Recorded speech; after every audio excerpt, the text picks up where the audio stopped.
हरिः ओम्। ॐ नमः शिवाय। हर हर महादेव शंभो।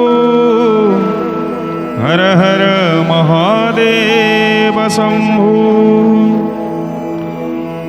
हे श्रद्धालु भक्त जन माने, आज आम पवित्र लिंग पुराणर लिंग तत्व शिवलिंग स्थापनर महिमा विषय आलोचना करिबा। प्रथमे आम बुझिबा दरकार लिंग शब्दर अर्थ कौन।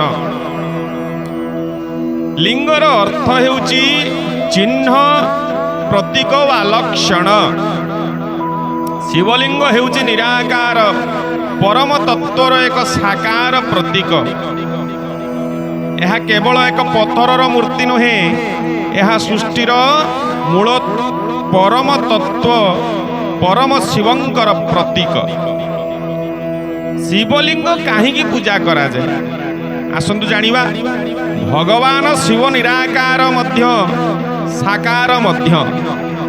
निराकार परम ब्रह्म को साधारण मनुष्यंक पई ध्यान करवा कष्टकर। तेणु शिवलिंग हेउची सही अनंत तत्वर एक प्रतीक। शिवलिंग आमको स्मरण कराए परमेश्वरंकर ना आरंभ अछि ना शेष। से अनंत, से अविनाशी, से सर्वव्यापी। लिंग तत्वर आध्यात्मिक अर्थ विषय जानिबा। शिवलिंगर मुख्य शिक्षा हेउची समस्त सृष्टिर मूल एक परम चेतना। सृष्टि स्थिति और प्रलय सबु परम शक्ति अधीन।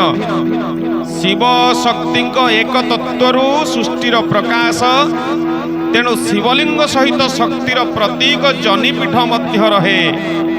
यह आमको गभीर तत्व शिखाए जे शिव बिना शक्ति नहीं, शक्ति बिना शिवंकर प्रकाश नहीं। लिंग स्थापनर महत्व कौन रही। संसार रे अनेक जगार आपण शिवलिंग स्थापन होती आपण जानिथिबे, प्रतिष्ठित होइथिबे, मंदिर प्रतिष्ठा होइथिबो। कौनसी पवित्र स्थान रे शास्त्रीय विधि रे शिवलिंग स्थापन करने को अत्यंत पुण्य कर्म भाव मना जाए। जहाँ भगवान श्रीराम जेतेबेले युद्ध आरंभ करने पूर्व से मध्य समुद्र कूल रे श्री परमेश्वर रामेश्वर को स्थापन करथिले भगवान शिव। किंतु केवल पत्थर आनी रखिदेवा को शिवलिंग स्थापन कहा जाए नहीं। शास्त्रीय परंपरा रे शिवलिंग स्थापन सहित स्थान शुद्धिर आवश्यकता रही, शुद्ध संकल्पर आवश्यकता रही। आचार्यंकर निर्देश रे आपणकर विधि पूर्वक कार्य करिवार आवश्यकता रही। एवं प्राण प्रतिष्ठा जे परम प्राण तांकु प्रतिष्ठा करिवार योग्यता थिबा भली कर्म व्यक्तित्व रहिबार आवश्यकता रही। तांकर अभिषेक करिवार आवश्यकता रही। तांकर जो मंत्र जप, मृत्युंजय मंत्र, पंचाक्षर षडाक्षर मंत्र जप विधि करिवार आवश्यकता रही। पूजा और आरती यही सब परम दिव्य आचार उपचार यदि आमे करूचु, निश्चित भाव में भगवान को आम सानिध्य लाभ करने सहित से परम तत्व परम शिव जहाँ जीव मानकर मंगलमय से शिवंकर शरण प्राप्ति हो पार। तेणु लिंग स्थापन सदा यज्ञ पुरोहित आचार्यंकर मार्गदर्शन करवा उचित। आमे रुद्राभिषेक बा जलाभिषेक श्रावण आपण माने करूचंती। शिवलिंग उपरे जलाभिषेकर महत्व कौन रही। भगवान शिवंक पूजारे जलाभिषेकर विशेष महत्व रही। भक्त जेतेबेले शिवलिंग उपरे जल अर्पण करे सेतेबेले ताहा केवल एक पूजा क्रिया नुहे, यार अंतर्निहित भाव हेउची हे महादेव मो मनर ताप अहंकार क्रोध अशांति को शांत कर। से जल रूपरे शांत करी से नकारात्मक तत्व को धोई दियो।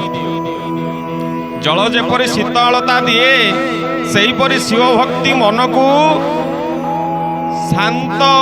ଶାନ୍ତି ପ୍ରଦାନ କରେ। ବେଲପତ୍ରର ମହିମା କ'ଣ ରହିଛି? ଶିବଙ୍କ ମସ୍ତକରେ ଆପଣ ସମସ୍ତେ ବେଲପତ୍ର ଚଢ଼ଉଛନ୍ତି ନିଜର ମନସ୍କାମନା ପୂର୍ଣ୍ଣ କରିବା ପାଇଁ। ତ ବେଲପତ୍ରର ମହିମା କ'ଣ ରହିଛି? ଶିବ ପୂଜାରେ ବେଲପତ୍ରର ବିଶେଷ ସ୍ଥାନ ରହିଛି। ତ୍ରିପତ୍ର ବେଲପତ୍ରକୁ ଭକ୍ତି ଭାବରେ ଶିବଲିଙ୍ଗରେ ଅର୍ପଣ କରିବା ଶୈବ ପରମ୍ପରାର ଏକ ପ୍ରମୁଖ ଉପାସନା। ଯେଉଁମାନେ ଶିବଙ୍କୁ ଉପାସନା କରନ୍ତି ସେମାନଙ୍କୁ ଶୈବ କୁହାଯାଏ। ସେଇ ଶୈବଗଣ ମାନେ ନିତ୍ୟ ଦୈନନ୍ଦିନ ଶିବଙ୍କ ଉପରେ ବେଲପତ୍ର ଅର୍ପଣ କରିଥାନ୍ତି। ଏଠାରେ ମୁଖ୍ୟ କଥା ହେଉଛି ପତ୍ରର ମୂଲ୍ୟ ନୁହେଁ, ଭକ୍ତିର ମୂଲ୍ୟ। ଭଗବାନଙ୍କୁ ଯେତେବେଳେ ନିଷ୍କପଟ ହୃଦୟରେ କିଛି ଅର୍ପଣ କରାଯାଏ ସେ ଭକ୍ତି ହିଁ ସର୍ବଶ୍ରେଷ୍ଠ ଅର୍ପଣ ହୋଇଥାଏ। ଶିବ ପୂଜାରେ ଆମେ ସବୁଦିନ ପୂଜା କରୁଛେ, ମନ୍ଦିର ଯାଉଛେ, କିନ୍ତୁ ମନର ପବିତ୍ରତା ଆମର ରହୁଛି କି? ଶିବ ପୂଜାରେ ମନର ପବିତ୍ରତା କିପରି ରହିବା ଆବଶ୍ୟକ? କେହି ଭାବିପାରନ୍ତି ମୁଁ ବଡ଼ ପୂଜା କରିପାରୁନି, ବଡ଼ ମନ୍ଦିର କରିପାରୁନି, ତେବେ କି ମହାଦେବ ମୋତେ ଗ୍ରହଣ କରିବେ ନାହିଁ? ମହାଦେବ ଭୋଳାନାଥ ଭକ୍ତିର ମୂଲ୍ୟ ସେ ଜାଣନ୍ତି। ଏକ ଲୋଟା ଜଳ, ଏକ ବେଲପତ୍ର ନିଷ୍କପଟ ହୃଦୟରେ ଯଦି ଓಂ ନମଃ ଶିବାୟ କହିକି ତାଙ୍କ ପାଖରେ ଚଢ଼େଇ ଦେଉଛନ୍ତି, ଜପ କରିଲେ ମଧ୍ୟ ସେ ଭକ୍ତିର ପଥ ଖୋଲିଯାଏ। ଭଗବାନଙ୍କର ସେଇ ତେଜମୟ ସଂହାର କର୍ତ୍ତା ମହାରୁଦ୍ରଙ୍କର ଆଶୀର୍ବାଦ ଆପଣଙ୍କୁ ପ୍ରାପ୍ତ ହୋଇଯାଏ। ଲିଙ୍ଗ ସ୍ଥାପନର ଉଦ୍ଦେଶ୍ୟ କେବଳ ମନ୍ଦିର ନିର୍ମାଣ ନୁହେଁ, ଏହାର ପ୍ରକୃତ ଉଦ୍ଦେଶ୍ୟ ମନୁଷ୍ୟ ହୃଦୟରେ ଶିବତତ୍ଵର ସ୍ଥାପନ। ମନ୍ଦିରରେ ଶିବଲିଙ୍ଗ ସ୍ଥାପନ କରିବା ସହିତ ଯଦି ଆମେ ନିଜ ମନରେ ସତ୍ୟ, ଦୟା, କ୍ଷମା, ଅହିଂସା, ଭକ୍ତି ସ୍ଥାପନ କରିପାରିବା, ତେବେ ଆମ ଜୀବନରେ ହିଁ ଏକ ଶିବ ମନ୍ଦିର ହୋଇଯିବ। ଆଜି ମନୁଷ୍ୟ ଧନ ପଛରେ ଦୌଡୁଛି, ସମ୍ମାନ ପଛରେ ଦୌଡୁଛି, ଭୌତିକ ସୁଖ ପଛରେ ଦୌଡୁଛି, କିନ୍ତୁ ଶାନ୍ତି କୋଉଠି ସେ ପାଉଛି କି? ଶିବ ତତ୍ଵ ଆମକୁ ଶାନ୍ତି ପ୍ରଦାନ କରେ। ଅହଙ୍କାର ଛାଡ଼ନ୍ତୁ, ମନକୁ ଶାନ୍ତ କରନ୍ତୁ, ସତ୍ୟର ପଥରେ ଥରେ ଚାଲନ୍ତୁ ନା, ଏବଂ ପରମେଶ୍ୱରଙ୍କୁ ସ୍ମରଣ କଲେ ସେଇ ପରମେଶ୍ୱର ଆପଣଙ୍କୁ ବାଟ କଢ଼େଇ ନେବେ ହାତ ଧରି। ଏହି ହେଉଛି ଶିବ ପୂଜାର ପ୍ରକୃତ ସାର। ହେ ଭକ୍ତଜନ ମାନେ, ଆମେ ଯେତେବେଳେ ଶିବଲିଙ୍ଗ ଦର୍ଶନ କରୁ ସେତେବେଳେ ମନ ରଖିବା ଉଚିତ, ଏହା କେବଳ ଏକ ପଥର ନୁହେଁ, ଏହା ଆମକୁ ଅନନ୍ତ ପରମ ତତ୍ଵର ସ୍ମରଣ କରାଉଥିବା ଏକ ପବିତ୍ର ପ୍ରତୀକ। ମନ୍ଦିରରେ ଶିବଲିଙ୍ଗ ସ୍ଥାପନ କରିବା ପୂର୍ବରୁ ନିଜ ହୃଦୟରେ ଶିବଙ୍କୁ ସ୍ଥାପନ କରିବା ଉଚିତ।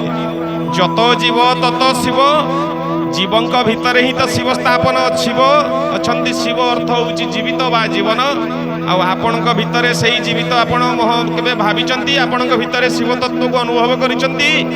ଶିବ ଆପଣଙ୍କ ଭିତରେ କେବେ ଅନୁଭବ କରିଛନ୍ତି? ଆପଣଙ୍କ ଭିତରେ ହିଁ ଶିବ ଅଛନ୍ତି। କ୍ରୋଧ ବଦଳରେ କ୍ଷମା, ଦ୍ୱେଷ ବଦଳରେ ପ୍ରେମ, ଅହଙ୍କାର ବଦଳରେ ନମ୍ରତା ଏବଂ ଅଶାନ୍ତି ବଦଳରେ ଶିବ ନାମକୁ ଥରେ ଗ୍ରହଣ କରନ୍ତୁ ନା। ଆସନ୍ତୁ ସମସ୍ତେ ଭକ୍ତିର ସହିତ କହିବା ଓಂ ନମଃ ଶିବାୟ, ଓಂ ନମଃ ଶିବାୟ, ଓಂ ନମଃ ଶିବାୟ, ଓಂ ନମଃ ଶିବାୟ। हर हर महादेव, जय भोलानाथ, शिव शरणं मम शिवाहम। प्रिय श्रोता बंधु, आम्भे धारावाहिक भावे लिंग पुराणर परम तत्व शिवंकर तत्व आलोचना करुछु। आशा आपण माने दैनंदिन श्रवण करुछंती सेही परम तत्व शिवंकर अमृत धारा। जदि चैनल टी को आज आप प्रथम थर देखुंट सब्सक्राइब करंतु, बेल आइकन टी को प्रेस करंतु, कारण आमे वीडियो अपलोड करिया मात्रे आपण मानक निकट नोटिफिकेशन जीवो, जहाँ आपण सर्वप्रथमे वीडियो देखिबा पई समर्थ रहिबे। धन्यवाद, नमस्कार।